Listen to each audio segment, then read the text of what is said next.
రాజుల మొదటి గ్రంథము 18వ అధ్యాయము 15వ వచనం. ఏలియా ఎవని సన్నిధిని నేను నిలబడి ఉన్నాను, ఇశ్రాయేలు దేవుడైన ఆ యెహోవా జీవము తోడు నిజముగా ఈ దినమున నేను ఆహాబును దర్శించుదునని చెప్పుచున్నాను. చాలు, ప్రార్థన చేసుకుందాం. ప్రేమల తండ్రి, దయల నాయన, మీ పాదాలు వందనాలు, స్తుతులు స్తోత్రాలు చెల్లిస్తున్నాం. లేఖనం మీది, ప్రజలు మీ వారిని, మీరు మా దేవుడు నాయన. కొద్ది నిమిషాలు మీ లేఖన భాగం నుంచి ఈ రాత్రి మాతో మాట్లాడుతూ మీ మాటలు దుష్టుడు ఎత్తుకోకుండా, రావు పక్కన పడకుండా, ముళ్ళ పొదలో పడకుండా, రాతి నేలను పడకుండా, మంచిల్లో పడి ఫలిస్తట్టుగా ఈ రాత్రి మాతో మాట్లాడిన మీరు మాట్లాడితేనే మా జీవితాలు మారుతాయి ప్రభు, మా బ్రతుకులు మారుతాయి, నా ప్రవర్తన సరి చేసుకుంటాం ప్రభు. ఈ రాత్రి మాతో అందరితో మాట్లాడి మీరే బోధించిన నజరేయుడైన యేసుక్రీస్తు నామమున ప్రార్థిస్తున్నాము తండ్రి. ఏలియా అహాబు రాజు పరిపాలన చేస్తున్నాడు సోదరుని పట్టణం. ఆ పట్టణంలో పరిపాలన చేస్తున్న కాలంలో ఏలియా ఓబద్య దగ్గరికి వచ్చాడు. ఓబద్య, నేను ఈరోజు అహాబును కలబోతున్నాను, నీ వెళ్ళి అహాబు రాజుతో చెప్పు, ఏలియా వచ్చాడు నీ కోసము, ఏలియా వచ్చాడు, ధైర్యం వచ్చాడని చెప్పు అని ఓబద్యని పంపిపోతున్నాడు. ఓబద్యకు భయం వేసింది. ఎందుకు భయం వేసిందంటే, నాయన నువ్వు ఇక్కడ ఉంటావు, మళ్ళీ ఆయన వస్తారు, నువ్వు ఇక్కడ లేకపోతే ఆ రాజు నన్ను చంపేస్తాడయ్యా. నేను కూడా దేవునితో భయభక్తులు కలిగి దేవుని ప్రజలను షార్ట్గా పోషిస్తున్నాను కనుక నువ్వు నా చెప్పొద్దయ్యా, నా చెబుతా వెళ్ళేటప్పటికి ఆయన తీసుకొస్తే నువ్వు లేకపోతే నన్ను చంపేస్తాడు అన్నప్పుడు ఆ భయముతో ఈ మాట అంటాడు, నేను యవ్వన స్థితిలో నేను నిలిచున్నాను ఆ యెహోవా జీవముతో, నేను ఈరోజు అహాబును దర్శించబోతున్నాను చెప్పాడు. ఆ మాటకి ఎప్పుడైతే ఆ మాట అన్నాడు, ఓబద్య భయం వేసి అప్పుడు వెళ్ళాడు. అహాబు రాజు దగ్గరికి వెళ్ళి, అయ్యా ఈరోజు నిన్ను కలగబోతున్నాడు, ఆయన వచ్చాడు, ఏలియా గారు వచ్చాడు, నిన్ను రమ్మంటున్నానని చెప్పాడు. అప్పుడు వచ్చినప్పుడు, మీరు ఎన్నాళ్ళ మట్టుకి 2 తలపుల మధ్య ఉంటారు? అహాబు నిన్ను ఇశ్రాయేలు ప్రజల మీద రాజుగా పెడితే నువ్వు భార్య మాటలని, యెజెబెలు మాటలని, 850 మంది ప్రవక్తలను పూజిస్తున్నావు, సృష్టికర్తను మర్చిపోయి సృష్టిని పూజిస్తున్నావు. కనుక అసలు దేవుడు ఎవరో తెలుసుకుందాము, యెహోవా దేవుడా బయలుదేవుడో తెలుసుకుందాం. కర్మేలు 11 నుంచి 2 తలుపుల మధ్య మీరు తడబట్టం ఎందుకు అని యెహోవా నామం నేను ప్రార్థన చేస్తాను, బయలు దేవతల మీద మీరు ప్రార్థన చేయండి, ఎవరు ఆకాశాన్ని అగ్నిస్తారు వారే దేవుడిని కొలుద్దా అని సవాల్ చేసి మాట్లాడాడు. అంటే అది ఎవరి సన్నిధి అంటే దేవుని సన్నిధి. ఇప్పుడు ఈ సన్నిధి ఎవరిది? ఇది దేవుని సన్నిధి. దేవుని సన్నిధికి మనం ఎట్లా వస్తామని చెప్పండి? శుభ్రంగా స్నానం చేసి మంచి బట్టలు కట్టుకుని, శుభ్రమైన బట్టలు కట్టుకుని దేవుని సన్నిధి బైబిల్ తీసుకొస్తున్నాం. అంటే మన దేహాన్ని శుభ్రం చేసుకుంటున్నాము. మన దేహాన్ని శుభ్రం చేసుకుంటున్నాము. రెండోది వస్త్రాలు శుభ్రం చేసుకుంటున్నాము. కానీ మన హృదయాన్ని శుభ్రం చేసుకోలేకపోతున్నాం. మన హృదయాన్ని శుభ్రపరిచేది, మన బ్రతుకును సరిచేసేది ఏంటంటే దేవుని సన్నిధి. ఈ సన్నిధిలో మనము ఎలా రావాలి, ఎలా వస్తే మనం సరిచేస్తామనేది ఇక్కడ మనం మొట్టమొదటి మాట మీకు చెప్పాను. దేవుని సన్నిధి ఎలాంటిదంటే కుమ్మరి వాణి సారి వంటిది. చదవండి, ఇరిమియా గ్రంథము 18వ అధ్యాయం మొట్టమొదటి వచ్చిన చదవండి. ఇరిమియా గ్రంథము 18వ అధ్యాయం మొట్టమొదటి వచ్చిన. యెహోవా యొద్ద నుండి యెహోవా యొద్ద నుండి యిర్మీయాకు ప్రత్యక్షమైన వాక్కు నీవు లేచి కుమ్మరి ఇంటికి పొమ్ము. కుమ్మరింటికి వెళ్ళు. అక్కడ నా మాటలు నీకు తెలియజేతును. నా మాటలు నీకు తెలియజేస్తాను. నేను కుమ్మరి ఇంటికి వెళ్ళగా వాడు తన సారె మీద పని చేయుచుండెను. ఏం చేస్తానంట? సారె మీద పని చేయుచుండెను. కుమ్మరి జిగటమంటితో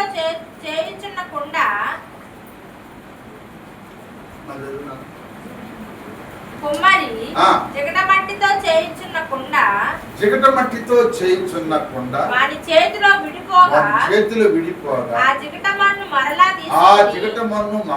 తీసుకొని కుమ్మరి తనకు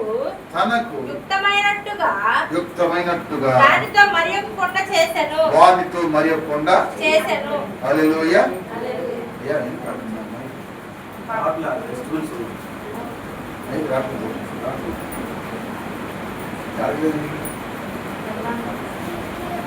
ఆత్మ దయ్యానికి వెళ్ళిపోతారు. దేవుని స్తోత్రం. కనుక ఇప్పుడు కుమ్మరివాడి ఇంటికి వెళ్ళాడు. కుమ్మరి ఏం చేశాడు? ఇప్పుడు మట్టి కావాలి. కుమ్మరివాడు సారి మీదకి మట్టి రావాలంటే ఏం చేయాలి? ముందు మట్టి తీసుకోవాలి. ఆ మట్టిని తీసుకుని నీళ్ళతో తడిపి దాన్ని తొక్కాలి. అది తొక్కుతున్నప్పుడు అయ్యో నన్ను తక్కువద్దు అని అంటే తక్కువద్దు అంటే హల్లెలూయా.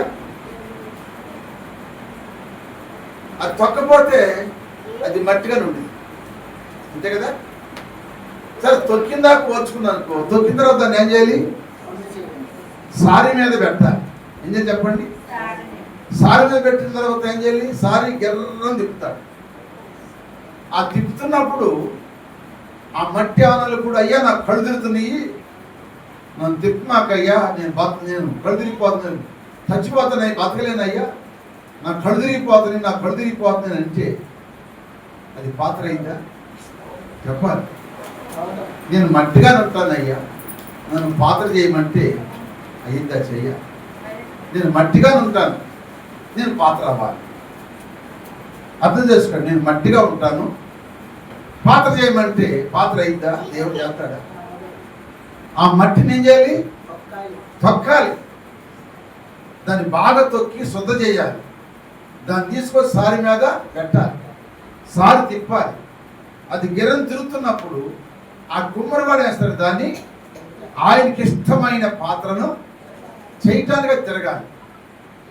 తొక్కబడాలి, తిరగబడాలి, తిరుగుతూ ఉన్నప్పుడు ఆ కుమ్మరివాడు తనకి ఇష్టమైన పాత్రను చేస్తాడు.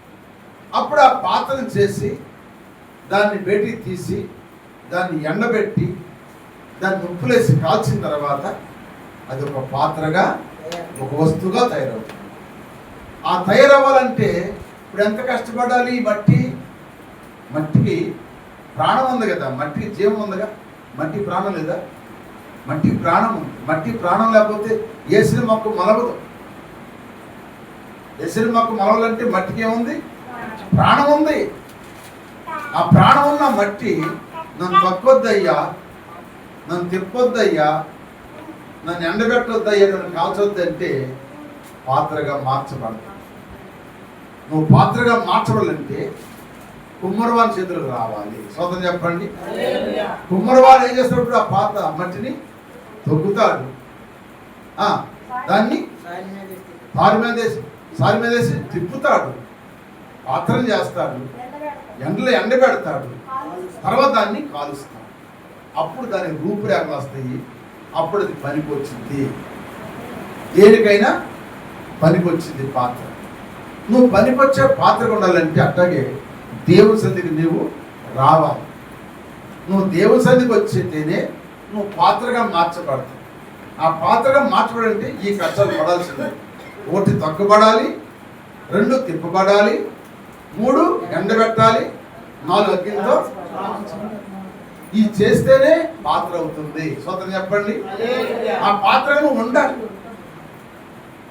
ఆ పాత్ర ఉండాలంటే దైవ సన్నిధికి రావాలి. స్వతంత్రం చెప్పండి. దైవ సన్నిధి ఎలా అని చెప్పండి? కుమ్మరవాణి సారి వంటిది. కుమ్మరవాణి సారి వంటిది. కుమ్మరి ఎవరంటే మన ప్రభు అయిన యేసుక్రీస్తు. సారి అనగా దేవుని సన్నిధి. ఈ సన్నిధిలో మట్టిగా ఉన్న నీవు ఏ రూపురేఖలు లేకుండా మట్టిగా ఉన్న నిన్ను దేవుడు ఒక పాత్రగా చేయాలని అంతేగా నేల మట్టి తీసి నరునిగా చేసెను. హల్లెలూయా. నేల మట్టి తీసేసంట నరునిగా చేసి ఏంటంట జీవాత్మను పోసెను. అప్పుడు మనిషి జీవాత్మాయను. స్తోత్రం చెప్పండి. హల్లెలూయా.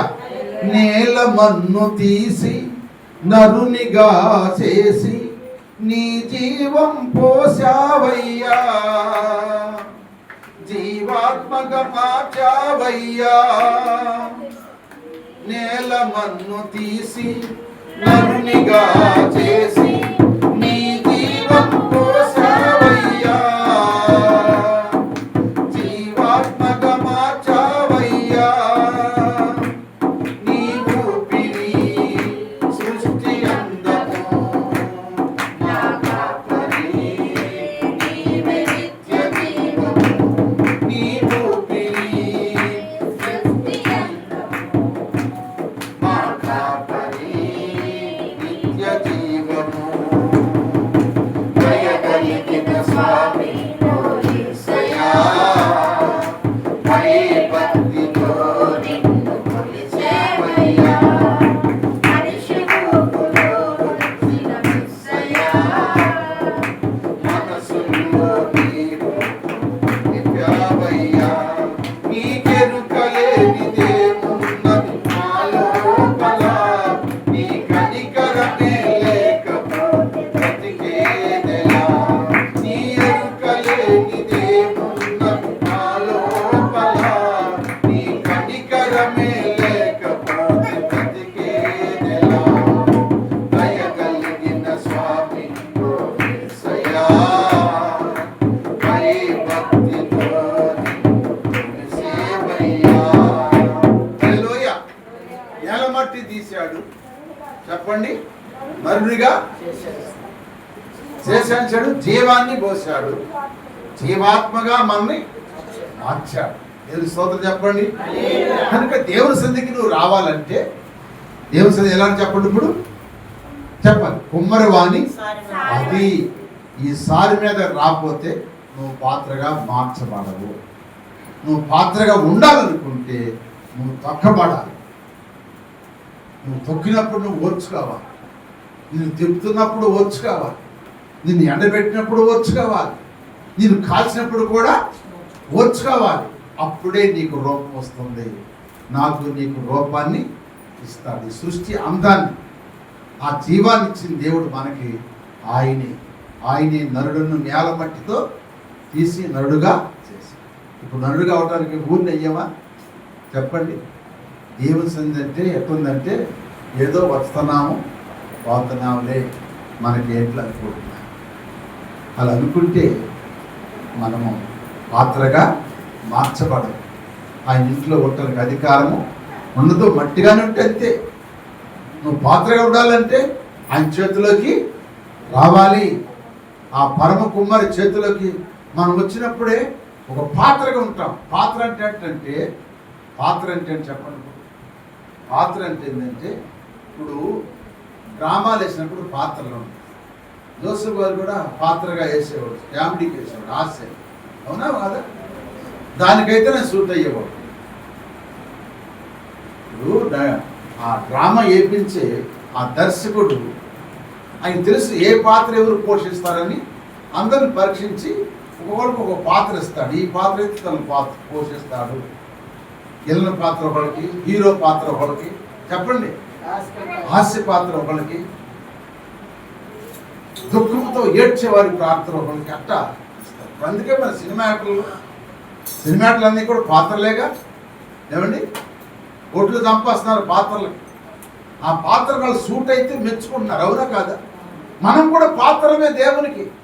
ఓ పాట పాడే పాత్రగా ఓ ప్రార్థన చేసే పాత్రగా, వాక్యం చెప్పే పాత్రగా, పరిశుద్ధాత్మ పొందుకునే పాత్రగా, కళ్ళగలే పాత్రగా, దర్శకనే పాత్రగా, ప్రవచించే పాత్రగా, చెప్పండి, పరిచయం చేసే పాత్రగా దేవుడు మన ఒక పాత్రగా, అది ఈ పాత్రగా నువ్వు రావాలంటే దేవుని సన్నిధికి నువ్వు రావాలి. దేవుని సన్నిధికి రాకుండా ఇంటికాడ కూర్చుని నువ్వు పాత్రగా మార్చబడవు. నేను మట్టిగానే ఉంటాను అయ్యా, నన్ను పాత్ర చేయమని చేస్తాడు దేవుడు. ఎట్టొచ్చింది పాత్ర? ఈనాడు ఎట్లుండాలంటే అట్టగా ఉండాలి. గుడ్లో కూడు కుండలో ఉండాలి, పిల్లోడు బలంగా ఉండాలి.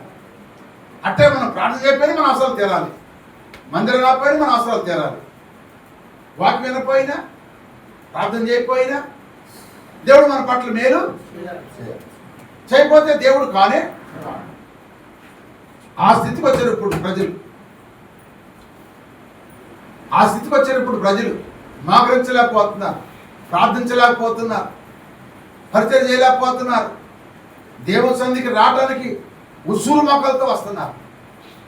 ఈ దేవుని సన్నిధి అంటే ఉమ్మరి వారి సారి వంటిది. ఈ సారి మీదకి వస్తేనే నువ్వు ఒక పాత్రగా మార్చబడతావు. ఆ పాత్ర ఆడుందంటే గొప్ప ఇంట్లో ఉంటుంది. స్వతం చెప్పండి, ఆ గొప్ప ఇల్లే పరలోక రాజ్యం.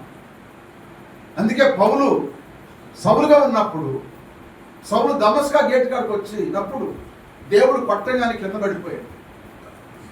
ఆ మహిమ చూశాడు, ఆ వెలుగు చూశాడు, ఆయన స్వరం విన్నాడు. కళ్ళు రెండు కనపడకుండా పోయి అతను మిగిలిన సైనికులు తీసుకెళ్ళారు, యోధా ఇంటికి తీసుకెళ్ళారు. చిన్న వీధిని పడి యోధా ఇంట్లో తీసుకెళ్ళారు. ఇంట్లో పెట్టేటప్పటికి ఇప్పుడు అన్నయ్యతో మాట్లాడుతున్నాడు దేవుడు. అన్నయ్య, తార్సువాడైన సౌలు యోధా ఇంట్లో ఉన్నాడు, నువ్వు వెళ్ళి అతను ప్రార్థన చేయాలి.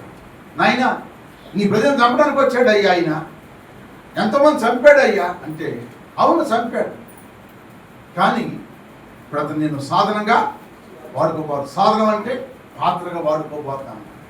పాత్ర సౌలును పౌలుగా మార్చి దేవుడు పాత్రగా వాడుకున్నాడు. సోదరు చెప్పండి, నిన్నను కూడా ఆయన పాత్రగా వాడుకోవడానికి దేవుడు మనల్ని ఏర్పాటు చేసుకున్నాడు. ఏర్పాటు చేసుకున్న మనము ఈ పాత్రలో ఆయనకి ఇష్టమైన పాత్రగా ఉండాలి. సోదరు చెప్పండి, ఆయనకి ఇష్టమైన పాత్రగా ఉండాలి. కొన్నాళ్ళు అట్టా కొన్నాళ్ళు ఎట్టా కాదు, ఇష్టమైన పాత్రగా ఉంటేనే ఘనతకు వస్తారు, లేకపోతే ఘనహీనతలు అయిపోతారు. అందుకే అంటాడు చూడండి, తిమోతి రాసిన 2వ పత్రిక 2:20 అంటాడు ఆ మాట. చూడండి, తిమోతి రాసిన 2వ పత్రిక గొప్ప ఇంటిలో వెండి పాత్రను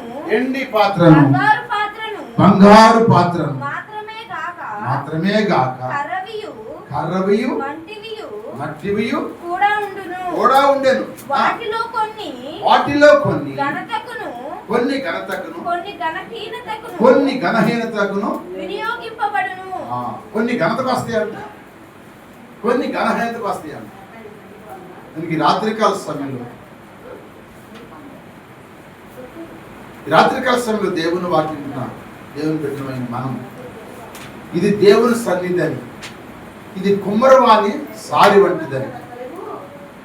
కుమ్మరవాణి సారి వంటిది.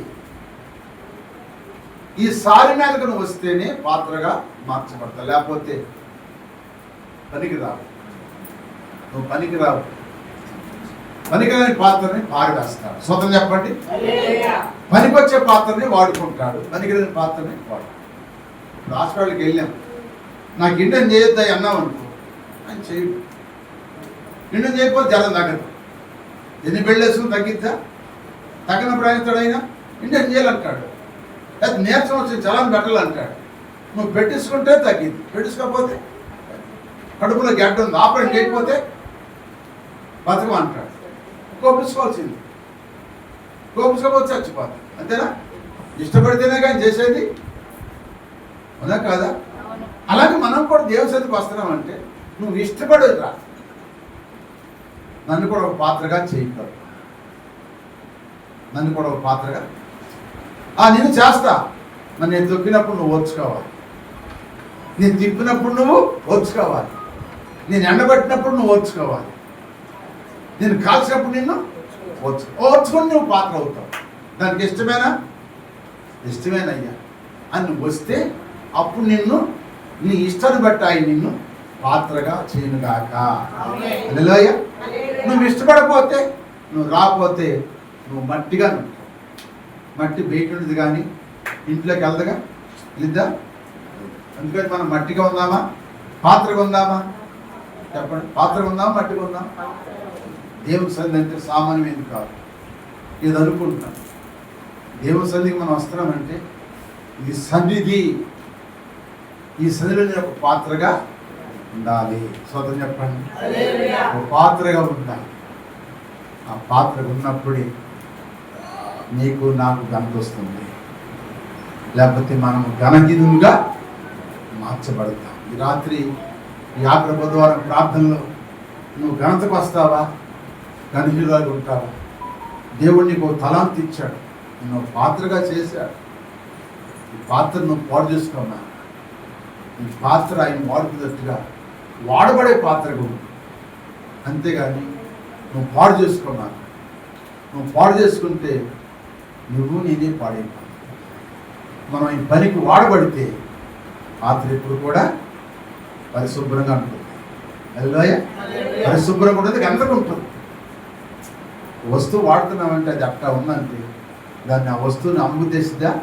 ఏమండి, ఆ వస్తువుని అమ్ముద్దేసిద్దా?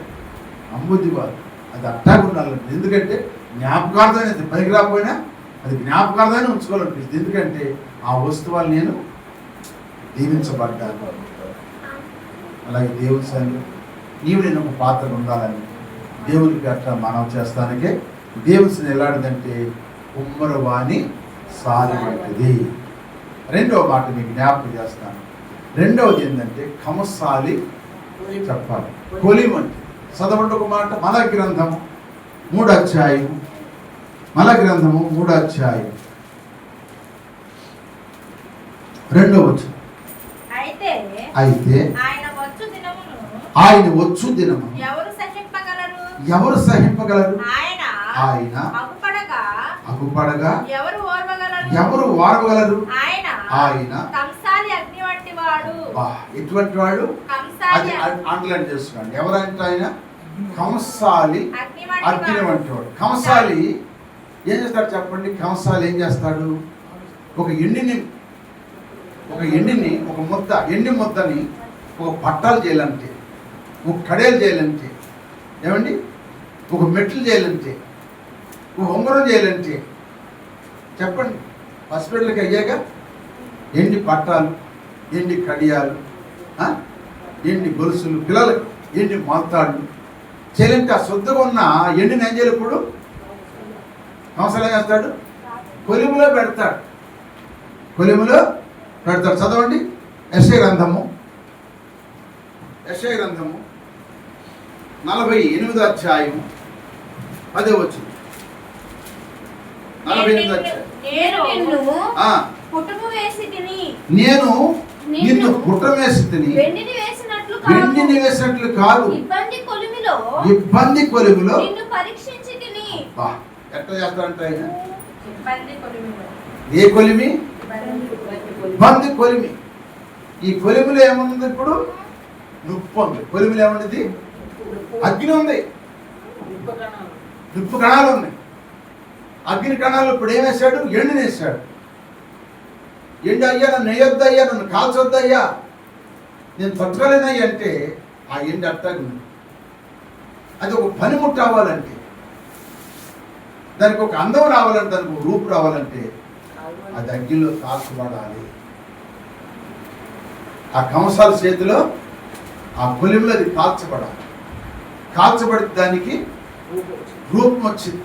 అది ఒక చక్కని పనిముట్టు అవుతుంది. అది పట్టాలు గాను, చెప్పండి, ఒక కడియలు గాను, ఒక మల్తాడు గాను ఆ వస్తువుని ఏర్పరచుకోండి. బంగారం కూడా అంతే, అది శుద్ధ సువర్ణం అవ్వాలంటే, దానిలో ఉన్న మగిలి అంతా పోవాలంటే అది అగ్నితో కాల్చబడాలంట. పేతురు రాసిన పత్రిక చూడండి, పేతురు రాసిన మొదటి పత్రికలో ఈ మాట మన జ్ఞాపం చేస్తున్నాడు. ప్రియులారా మిమ్మల్ని శోధించుటకు ఆ, మీకు కలుగుతున్న అగ్ని వంటి మహాశ్రమలు ఎటువంటిదంటే ఎన్నో వచ్చును మొదటి అధ్యాయం 4:12. ఎన్నమ్మా 4:12.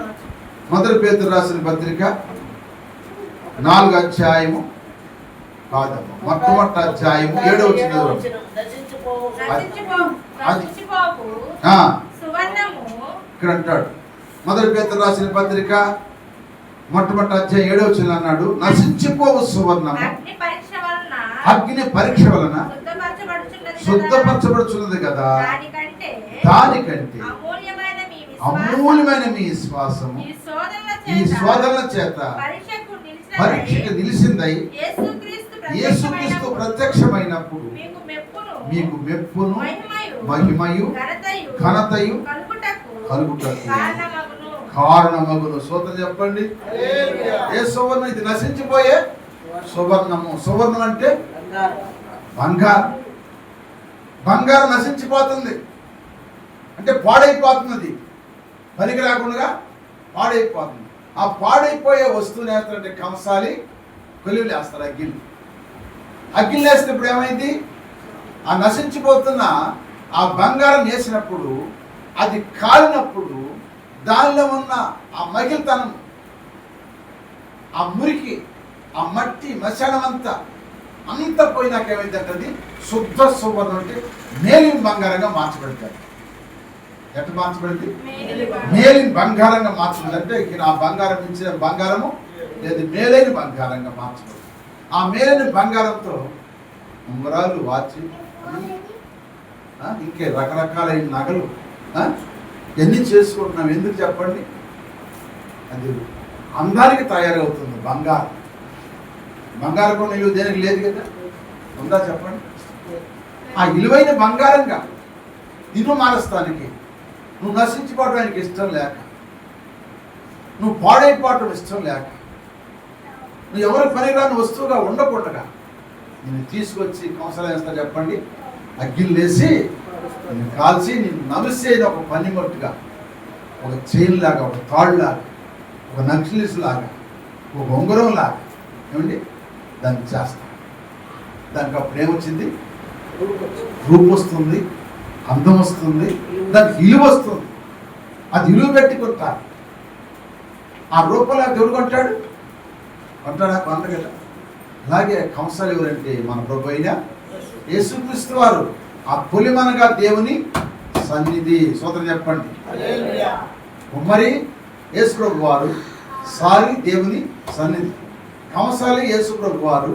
చెప్పండి, పొలిమనగా పొయ్య దేవుని సన్నిధి.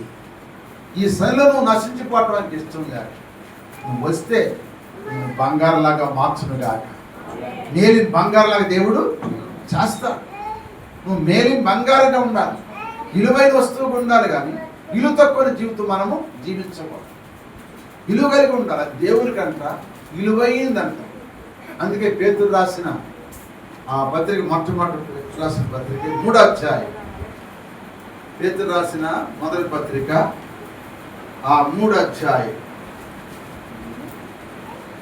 అధ్యాయంలో ఒక మాట అంటాడు చూడండి, 4వ వచనం. సాధువైనట్టు మృదువైనట్టయిన గుణమను అక్షయ అలంకారం గల మీ హృదయపు అంతరంగ స్వభావము మీకు అలంకారంగా ఉండవలెను. అబ్బా, ఎట్టదంట విలువగలదిగా. బంగారం ఏంటంటే విలువైంది. నువ్వు అంతరంగ స్వభావంలో అక్షయ అలంకారం కలిగి ఉంటే అది దేవుని దృష్టిలో నువ్వు విలువగలిగిన బంగారు వస్తువులాగా ఉంటావు. సోదరు చెప్పండి. అందుకే దేవుని సంఘం చెప్పండి, ఒకటి కుమ్మరవాణి సాలి వంటిది, రెండవది కంసాలి పొలిమి వంటిది. సోదరు చెప్పండి. ఈ పొలిములకు రావాలి, ఒక పాత్ర ఉండాలంటే, ఒక విలువైన వస్తువు ఉండాలి. 3వ మాట ఏంటంటే మన బట్టలు ఉతుక్కోవాలి. అంటే ఏ బట్టలు ఉతుక్కోవాలంటే రక్షించబడ్డ రక్షణ వస్త్రాన్ని మనము ఉతుక్కోవాలి. మనం పరిశుద్ధులు కాదు. ఈ బట్టలకు మురిగి పడితే ఎట్లా ఉతుక్కుంటున్నాం? ఎన్ని సబ్బులు పెడుతున్నాం? ఎన్ని సరుకులు వేస్తున్నాము మన బట్టలకి చెప్పండి. ఎన్ని సరుకులు వేస్తున్నాం, ఎంత సువాసన రావాలి ఈ బట్టలు. కొంతమంది మందిలో పడుతుంటే అత్తరు పోసుకొస్తున్నారు సువాసన. ఏమండి బట్టలు అత్తరు లేకపోతే ఈ సెంట్లు సబ్బులతో నేను చేయొద్దట్లా. మనం శుభ్రంగా ఉండటం మంచిది కాదంట్లా. మన హృదయం శుభ్రంగా ఉంటుందా? మనం రక్షించబడిన తర్వాత మనం శుభ్రంగా ఉంటుందా? మన హృదయం శుభ్రంగా ఉంటుందా? మన చూపు శుభ్రంగా ఉంటుందా? మన మాట శుభ్రంగా ఉంటుందా? మన ప్రవర్తన శుభ్రంగా ఉంటుందా? దాన్ని మనం ఉతుక్కోవాలి.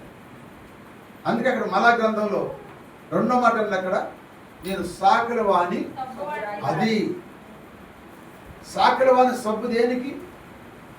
సాకలు దేనికి? పూర్వకాలం సాకల అది వృత్తి ఏంటంటే, సాకలవాడి వృత్తి ఏంటంటే బట్టలు ఉతికే వృత్తి. బట్టలు ఉతికే అన్నింటికి వెళ్ళి వాళ్ళ బట్టలు పోయేసుకుని గుర్తులు పెట్టుకుని ఎత్తుకెళ్ళి రేవుకి ఎత్తుకెళ్ళి గుంచి ఎండేసి మడతలేసి ఎవరి బట్టల వాళ్ళకి తీసుకుని మూట కట్టుకుని తీసుకొచ్చి ఎవరింటి వాళ్ళకి ఇచ్చేవాడు. సాకలవాని పని అది. మంగళవాని పని ఏంటంటే ఉదయం పొద్దున్న పొదేసుకుని ఇంటింటికి వెళ్ళి చెప్పండి వాళ్ళ గడ్డాలు వాళ్ళ సవరాలు చేయటం ఆయన వృత్తి. చిన్నప్పుడు ఇప్పుడు అందరూ షాపులకి వెళ్తాప్పుడు ఎవరు ఇళ్ళకి వెళ్తే అలా పొదేసుకుని వెళ్ళిరా. పూర్వకాలం ఇళ్ళకి వచ్చేవాడు. సాకల వాళ్ళు, కుమ్మరి వాళ్ళు, మంగళ వాళ్ళు చెప్పండి వృత్తిని బట్టి. మాదిగ వాళ్ళ వృత్తి చెప్పులు. ఎవరు వృత్తిని బట్టి వాళ్ళు చేసేవాళ్ళు. హల్లెలూయా.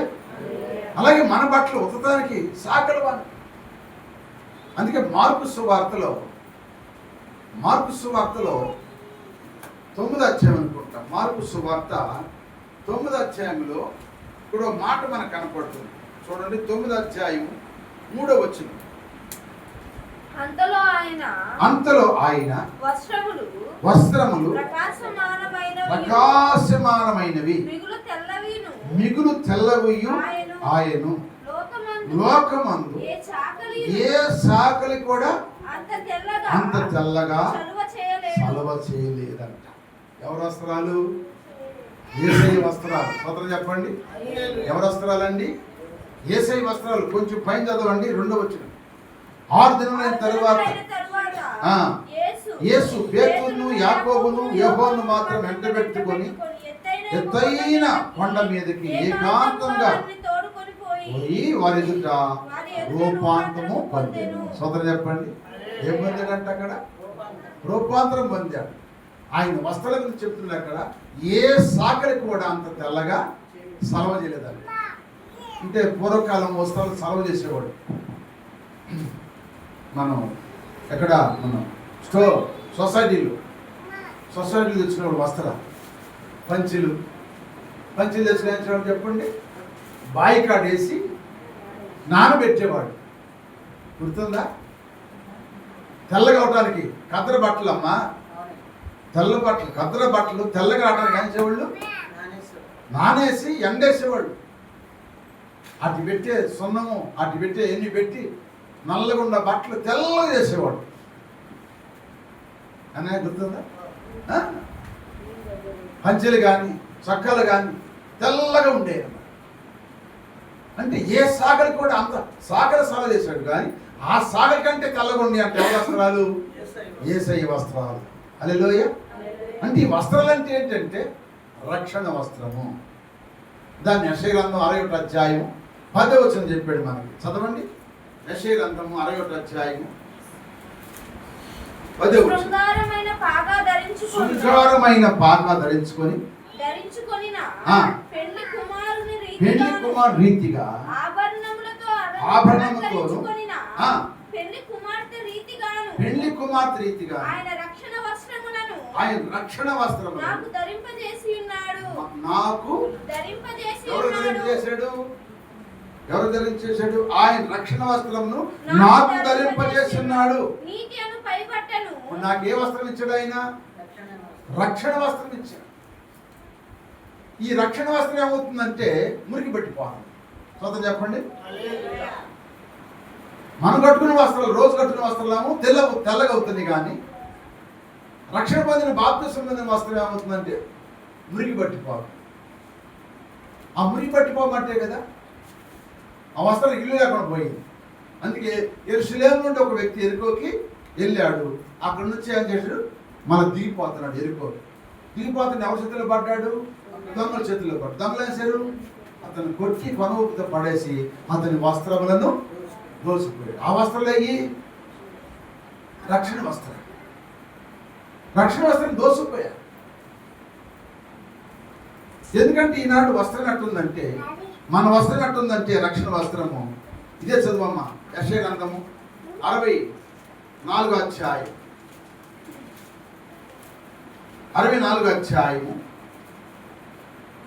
6వ వచనం. మేమందరము ఆ. అపవిత్రము వంటి వారమైతిమి. అపవిత్రం వంటి వారమైతే మా నీతి క్రియలన్నీయు మా నీతి క్రియల నుంచి మురికి కుట్టల వలె ఎట్లున్నాయంట, మన ఎట్లున్నాయంట, మురికి కుట్టల వలె ఆయను. ఎట్లని అంటే మన వస్త్రాలు మురికుట్ల వల్ల అయినాయి. అల్లులో చెప్పండి. హల్లెలూయా.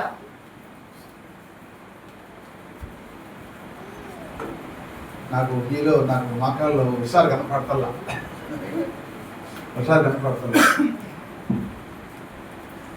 వచ్చే నుంచి మానేద్దాం. మానేద్దాం. ఎవరిలో వస్త్రం, ఎవరిలో కూడా హుషారు కనపడతారు, ఆసక్తి కనపడతారు.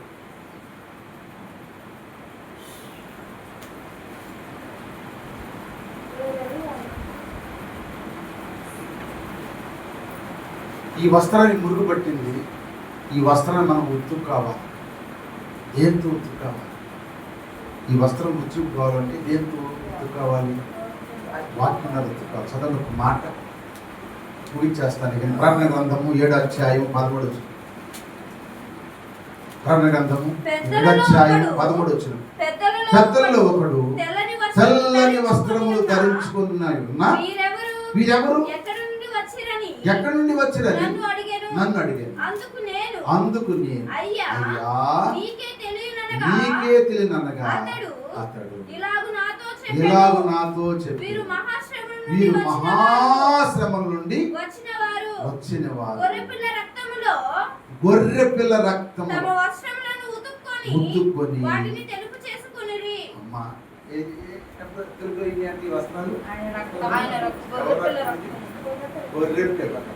ఇంకెవరు వేసుకోవాలి. ఆ రక్తంలో మనం కడుక్కోవాలి. తెల్లనగా నీ వస్త్రం తెల్లగా ఉండాలి. నీ వస్త్రం తెల్లగా లేకపోతే ఆ పరలో రాజ్యం చేరదు.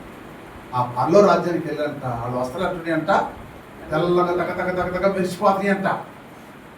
అప్పుడు యోహాను గారు అడుగుతున్నాడు.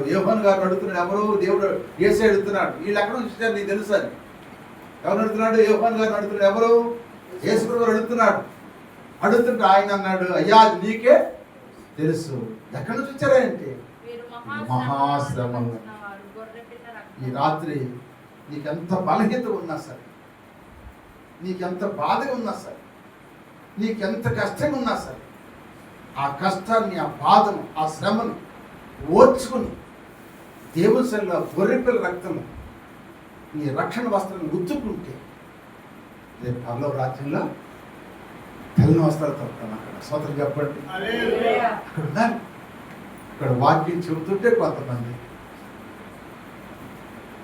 హుషారు లేదు, కొంతమంది ఆసక్తి లేదు. ప్రజలు వెళ్ళిపోతున్నారు, ఉండేవాళ్ళు ఉంటున్నారు. మళ్ళీ ఏమనుకుంటాడో పాస్టర్ కూడా కొంతమంది ఉన్నారు. నేను నాకు తెలుస్తుంది పాస్టర్ ఏమనుకుంటాడు వెళ్ళిపోదు.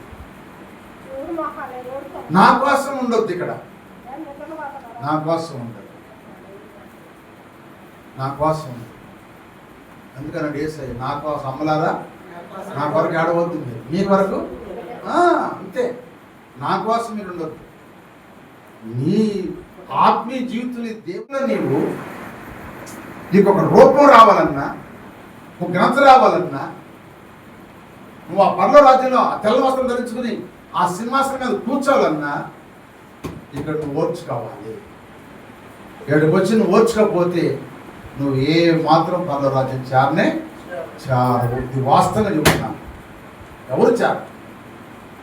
కేవలం ఇక్కడ నామకార్థమైన భక్తిగా ఉంది. నామకార్థమైన క్రైస్తవులు ఉన్నారు. ఇప్పుడు రాకడకు వస్తారు. మొట్టలో ఉన్న ఉద్యోగం లేదు. ఇప్పుడు నామకార్థం అయిపోయింది. ఇప్పుడు భక్తి నామకార్థం అయిపోయింది. భక్తి అంతా ప్యాషన్ అయిపోయింది. ఇప్పుడు భక్తి ప్యాషన్ అయిపోయింది. ప్యాషన్ భక్తి కంప్యూటర్ కాలం అయినట్టుగా కంప్యూటర్ కాలంలో ప్యాషన్ అయిపోయింది అంతా. ఒకప్పుడు కుర్చీలు లేవు, ఒకప్పుడు ఫ్యాన్లు లేవు, ఒకప్పుడు కరెంటు లేదు, ఒకప్పుడు దీపాలు వెలిగించుకుని చెమట పోసి గుడ్లు దర్చిపోయినా కూడా దేవుని సన్నిధిలో కూర్చుని ప్రార్థన చేశాం. మోకాళ్ళు కాయలు కాసిపోయి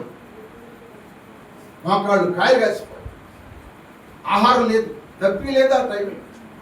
అలా చేసిన రోజులు ఇప్పుడు లేవు. ఇప్పుడు ఉండాలి. ఇప్పుడు కడవ దినాలకు వచ్చే కనుక ఇప్పుడు ఉండాలి. మనం హల్లోయ ఇప్పుడు ఎందుకంటే ఎప్పుడు వెళ్ళిపోతామో తెలియదు. ఎప్పుడు వెళ్ళిపోతామో తెలీదు. ఇది శాస్త్రం, అది శాస్త్రం. కనుక ఇక్కడి మనం ఈ కొలిలోకి రావాలి. ఈ దైవ శనిలో మన బ్రతుకులను సరి చేసుకోవాలి, మన ప్రవర్తన సరి చేసుకోవాలి, మన వస్త్రాన్ని రక్షణ వస్త్రాన్ని తెల్లగా ఉతుక్కోవాలి, కాల్చబడాలి, సారి మీద తిప్పబడాలి. ఇవన్నీ తట్టుకుంటేనే రేపు అక్కడ సుఖం అనిపిస్తాం. కష్టపడకపోతే ఎవరు ఉపయోగపడరు, కష్టపడితేనే ఉపయోగం. అవునా కాదా అమ్మా? కష్టపడాలి. ఇప్పుడు భర్త పోయినా కష్టపడి 3 బిడ్డలు పెళ్లి చేసుకుని కాపురం చేసుకుంటుంది. అట్లా బిడ్డలు పెట్టి ఆయన కష్టపడమట్టి 30 ఏళ్ళు ఉద్యోగం చేయమట్టి ఇలా కూర్చుంది అంటున్నాడు. ఆయన కష్టపడి 2 బిడ్డలు పెంచుకుని పెళ్లి చేసుకుని మనం పురుళ్ళు పోసి కష్టపడబట్టే. ఇక్కడ అందరూ కష్టపడితేనే ఈ స్థితిలోకి వచ్చాం. ఒక అక్షరార్థంగా ఈ కష్టం అక్షరార్థంగమైన కష్టమే. ఈ కష్టానికి భూలోకంలో ఇలువ ఉంది, లేదంటారా? ఇలువ ఉంది.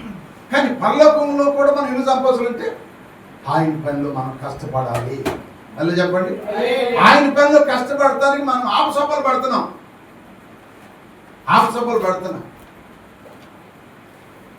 దండం పెట్టి చెప్తున్నాను, కడవ దినాల్లో ఉన్నాం. దేవుని సన్నిధిలో నిలబడు, దేవుని పని చెయ్యి, దేవుడిని ఇవ్వాల్సింది ఇద్దాం. అలా చెప్పండి, ఇస్తాడేవుడా? ఇస్తాడు. నువ్వు నిలబడితే దేవుడు నీతో ఉంటాడు, నీ పక్షానే ఉంటాడు దేవుడు. నువ్వు నిలబడి అక్కడ వచ్చుకో, నిలబడి దేవుడు కార్యం చేస్తాడు. అలాంటి ప్రార్థనకి పలహారాలు, పానకాలు, టీలు, దంసప్పులు చేస్తున్నాం, మంచిది. దేనికయ్యి ఇక్కడ సరిగా టైంకి మనం రాము, టైం రావట్లేదు, అప్పుడు దాకా ఉండలేదు. అలాంటప్పుడు ఎందుకు ఉపయోగం? అటు నేను ఏం చేసుకున్నాను చెప్పండి? వచ్చింది ఆయన తిని తాగి వెళ్ళిపోవడానికైనా? అందుకే మనం వచ్చేది. ప్రార్థన లేదు. కానీ కడవ దినాల్లో ఉన్నాం, భయంకర దినాల్లో ఉన్నాం. దేవుడు చెప్పమని ఏం చెప్తున్నాను మీకు, ఉంటే మీకు ఆశీర్వాదం, వినకపోతే ఏం చేసేది ఏం లేదు. మనం చెప్పనట్టు చెబుతున్నాను. నా ప్రవర్తన నేను కాపాడుకోవాలి, మీ ప్రవర్తన మీరు కూడా కాపాడుకోవాలి. ఇది బడి అన్నమాట. ఉపాధ్యాయుడు చెప్పేది విద్యార్థి వినాలి, విని ఉన్నప్పుడు మేము దొరుకుతున్నాం, లేకపోతే కలగదు. అందుకే మన కొరకు ఆయన ఎంతో శ్రమ పడ్డాడు, రక్తం అంతా కాచాడు, మాంసం ముద్దగా మార్చబడి మన కొరకు ప్రాణం పెట్టి తిరిగి వెళ్ళాడు. త్వరగా రాబోతున్నాడు. నేనుండు స్థలంలో మీరు ఉంటారు, నేను వచ్చి తీసుకెళ్తా అన్నాడు. ఆయన ఎప్పుడు వస్తాడు, ఇప్పుడు తీసుకెళ్ళి తెలియదు. కానీ ఆయన వచ్చేదాకా మనం కొలిమిలో ఉండాలి. సోదరు చెప్పండి, సారి మీద ఉండాలి, బట్టలు దుక్కావాలి, దేవుని కలిగి జీవించాలి. అదే దైవ సన్నిధి ఉంది. కానీ సన్నిధిలో మనము నిలబడలేకపోతున్నాం. నిలబడినప్పుడే నీకు కాంతి వస్తుంది. మట్టిగా ఉంటే ఉపయోగం లేదు. నశించిపోయిన బంగారులాగా అగ్గిలో రాకుండా ఉపయోగం లేదు. నీ పాత బట్ట ఉతుక్కపోతే ఉపయోగం లేదు. ఉతుక్కోవాలి. సోదరు చెప్పండి, ఉతుక్కో, రోజు రావాలి ఉతుక్కోవడానికి. అలా చేసి దీవులు పొందుకుందాం, దేవుని ముందు సాగిపోదాం. దేవుడి కొద్ది మాటలు అందరూ ఎన్నికల్లో నీరు కట్టి పలింపజేయును గాక. ఆమేన్.